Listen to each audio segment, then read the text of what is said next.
triangles, and insta love. Saturation of love triangles has now become so insane and toxic in the YA books that I honestly regard any story without any love triangles as insta classic. I have no issues with love triangles. After all, they are a staple of YA books, and to bash YA for having staples and tropes would be extremely hypocritical of me. I very much enjoy jiggle physics in anime, prophecies in fantasy books, and searching clues in mystery books. No problems at all with staples and tropes. These things exist, but YA, man. Fucking YA.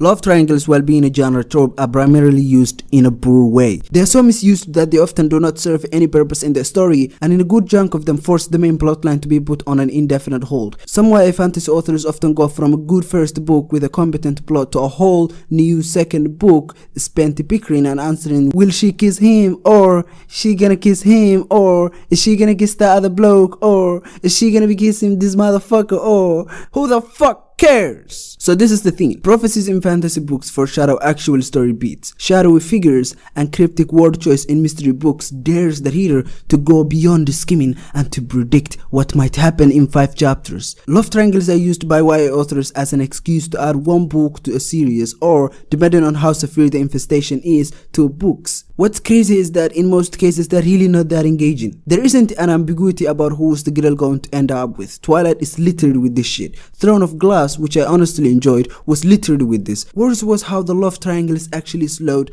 down the second book.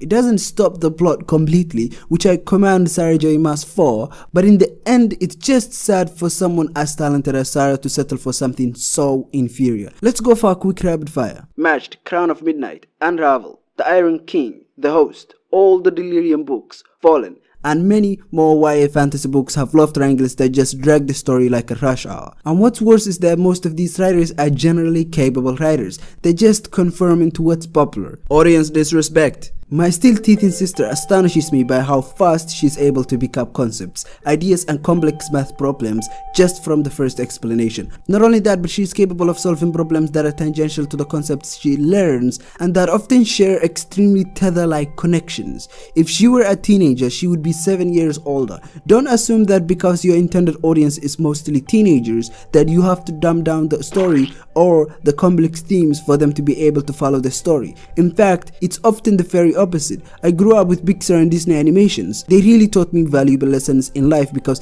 they presented complex themes in a format I was familiar with. There are YA books that tackle complex themes like The Hate You Give or The Fault in Our Stars, but those are far in between and very few. Most of them are your average Divergents or Shatters or Red Queens. Nothing is really being explored. Don't shy away from complex philosophical themes that twist the world. Relish in them, introduce it to teenagers, and see where that goes. And if you do that, if you truly let your stories be real and less dumbed down, you will be original in the YA genre, because believe me, there's too goddamn much dumbing down going around. Modern literature. The first problem is creative bankruptcy. There isn't a whole lot of encouragement for creativity, and instead everyone seems to be endorsing rehashed stories. This is ultimately thanks to 2 reasons. Desire to bank a sure dollar. This is how the rabbit hole goes. Agents won't pick up risky stories that tends to bend genre conventions, because publishers won't take risky things from agents who take risky things from authors who write risky things. There's a general push for uniformity. These are what I've noticed. First, there seems to be conformity in presentation style. The most obvious one of these is the cover. Most of them are blue with a text written in a white font. However, the problem goes much deeper. The protagonists always have something to do with literature. Whether they're in a university or a library, they always have to be somehow related to the writer, as though the writer cannot write anything away from writers. Thirdly, there seems to be a hatred for clarity. Most modern literature books have a deep hatred, a rotten hatred for clarity. Instead, there is an obsession with piling as many words onto every possible sentence. Fox Day takes on modern literature in a piece titled "Modern Literature is Bad." In it, he dissects his greatest gripe with modern literature, which is, as he puts it, quote, "not good, it's childish, it's superficial, and it's meant to be skimmed lightly so that it makes you feel something. It's literally anti-intellectual. You have to turn your brain off to try to understand this." Quote, he continues,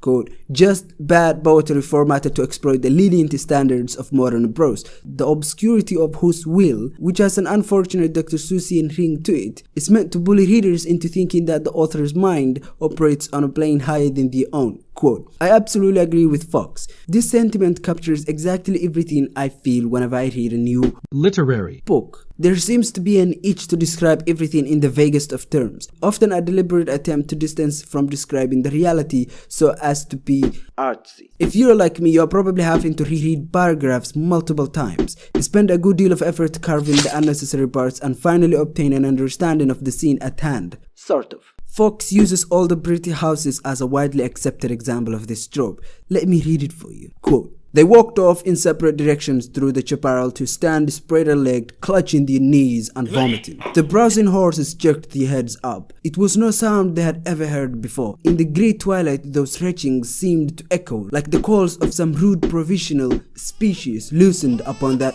waste. Something imperfect and malformed lodged in the heart of being.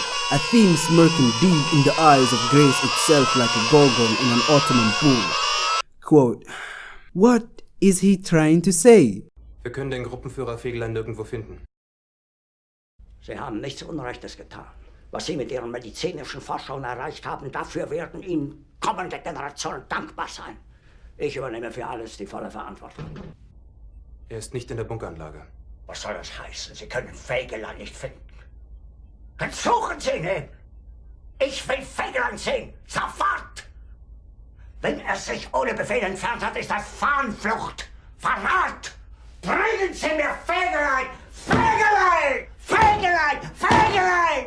Second is political propaganda. I have no gripe against political stories. They serve their purpose clearly and often do wonders for those who utilize them. In here, I'm referring to authors, not states with clear doctrines to propagate, but authors who probably live in some basement. This is my gripe. Political stories require one critical component that kills stories dead on arrival. The characters must be assumed and treated as perfect because they are the embodiment of the political doctrine that is being worshipped. The left will write stories that advocate for leftist doctrine, while the right will do all the same. These political characters, which are technically puppets, often have to fight a crooked system whose people are the living embodiment of whatever political doctrine that opposes the glorified one. Far-left heroes deal with homophobic, xenophobic, sexist villains, while far-right heroes deal with religion and often present things in their most quote-unquote Christian way. These two fuse kill character development, which in turn hinders the story. Leslie Loftus discusses this in her article, The Storytelling Gap. She says, quote, schooled by relativism, they don't understand archetypes of characters or stories and think both are bendable to tell whatever morality is in fashion. The more they bend an archetype or deviate from the quest, the less the story resonates with the audience. Quote, so those two are my main problems with modern literature. A strong hatred for clarity, uniformity in presentation style, and stories centered around political propaganda. And as always, have a nice one.